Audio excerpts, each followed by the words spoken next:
Contrary, that is carried. Mr. Whitehead, you have the infamous, or the special 10 minutes from the Aurora Council. Thank you, Mr. Mayor.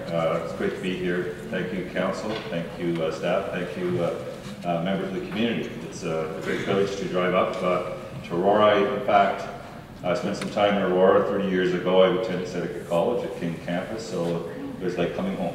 And boy, have you grown since the last time I was here. And it's at an incredible pace and done a very good job. And that's testimony to you as a council and the council before you. So it's a great privilege to be here before you here today.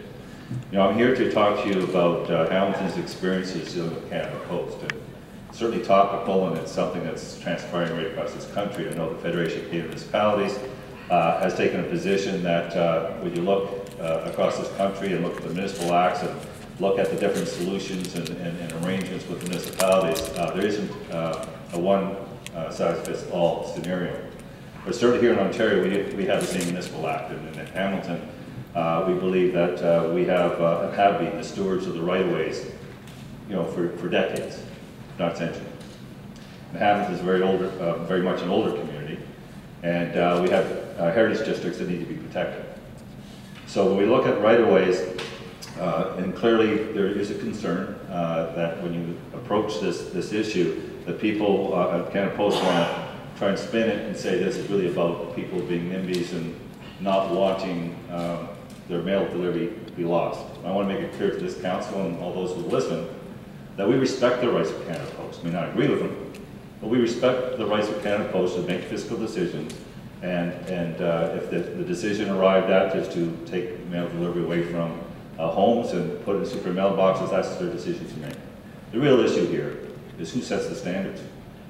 The fact that Canada Post came forward and offered $50 is a bit of an insult, because they want, in one moment they're acknowledging that there's a cost to taking a look at the sites and locations, but they want to dictate what that number is.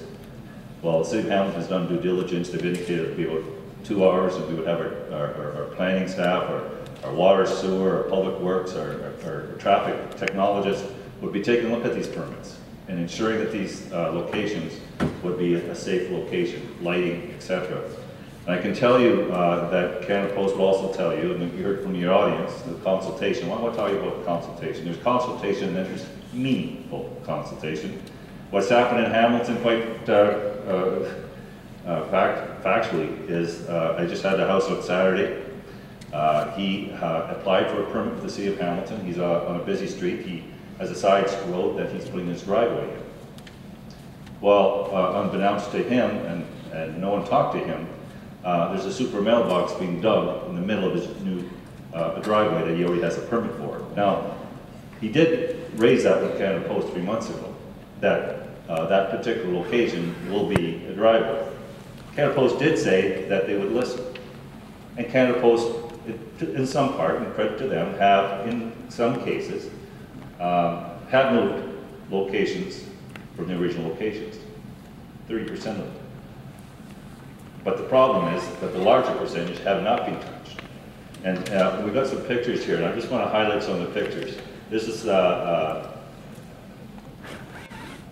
okay, this one here, I believe this is, so our forest is very concerned about the urban forest.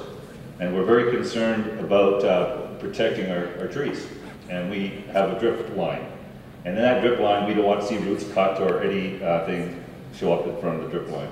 And sure enough, here they are cutting the roots of part of our urban forest, part of the city tree, and destroying it, quite frankly, and causing concern. If they had a permit, this wouldn't be allowed. Go to the next picture. This is just an indication, and they've done this in many locations, where they leave holes and they've gone for a week, 2 weeks, untouched, unprotected. This one, at least, they made an attempt, as you can see. Go to the next picture.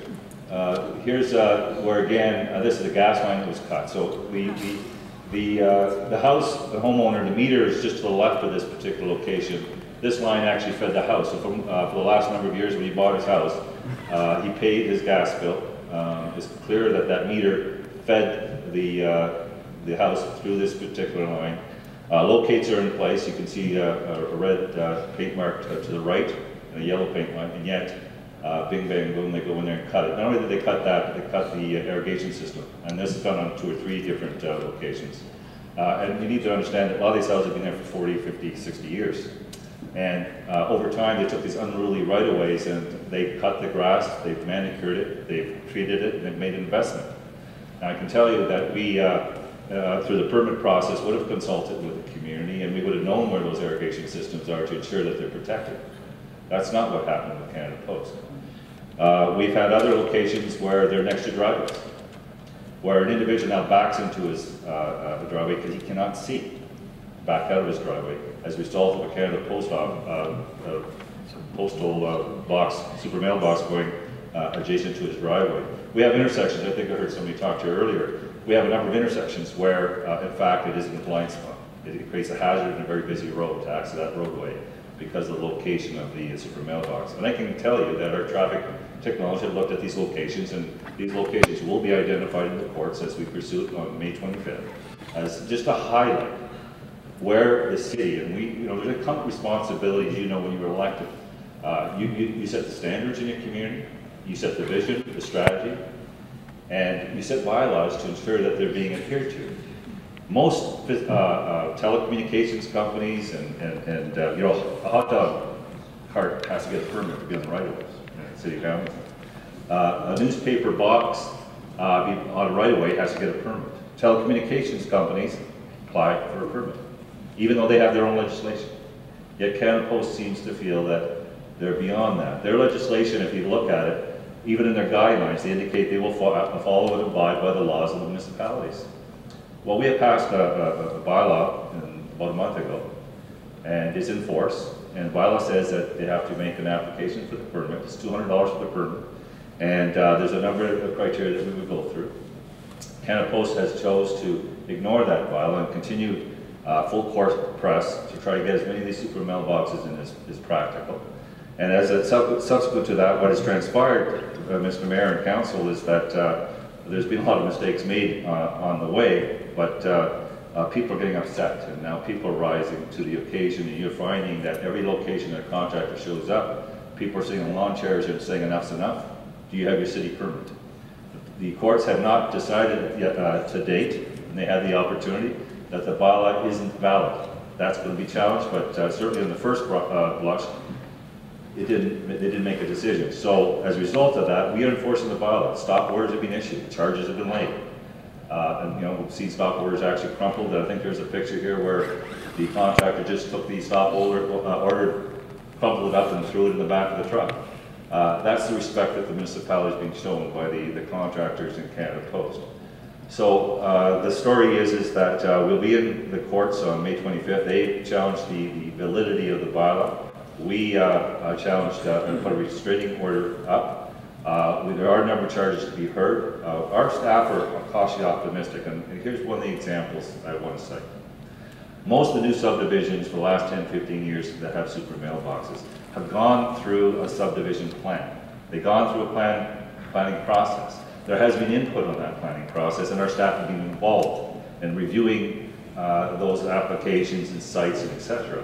So those costs are being picked up by the developer. So what has happened and transpired is that when it comes to council and the planning committee, questions may be asked about the location of the super mailbox, and their adjustments are made. So they are regulated in new subdivisions. Mr. Whitehead, if I could ask you to wrap up, please. Sure. But they're not. Canada Post does not want any regulation in old neighborhoods. So the question leaves with you, as you contemplate this bylaw, do you think it's fair that new neighborhoods are regulated in regards to the location of super mailboxes, and people live in old neighborhoods do not get the same standards? That's just something you do take up. Thank you very much, sir. I'm looking for a motion to receive and refer. Councilor Mrakas, Councilor Abel. Comments or questions for Councilor Whitehead?